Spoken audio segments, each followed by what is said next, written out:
ঠেলাঠেলি করে লাভ নাই বাপ, ঠেলাঠেলি করে।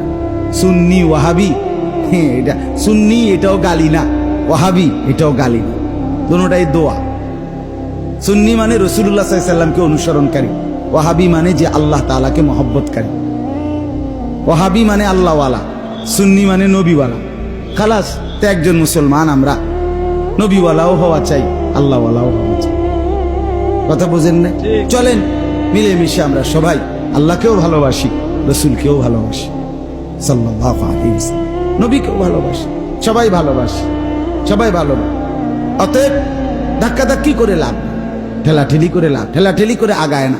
এজন্য আমরা নিজেরাই যদি নিজেরা ভাগ হই, বারবার ইনসাফের সাথে বোঝেন, প্রত্যেকেই ভাবেন রাসূলুল্লাহ সাল্লাল্লাহু আলাইহি সাল্লামের ভালোবাসা নবীর সুন্নতের মধ্যে অনুসরণের। আমনে আমনের জায়গার থেকে মিসওয়াক করেন, দস্তরখান বিছান, দাড়ি রাখেন, বিবিকে নামাজি বানান, স্ত্রীকে পর্দানসীন বানান। আমনে আমনের ফিরের কাছে থেকেই আমনের ঘরের থেকে টেলিভিশনের আওয়াজ বন্ধ করেন, কোরআন শরীফ সহি শুদ্ধ করেন, জিকির করেন।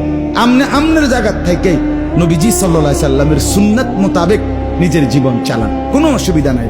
ঠেলাঠেলির কি দরকার? সবাই মিলে মিশে যেন আমরা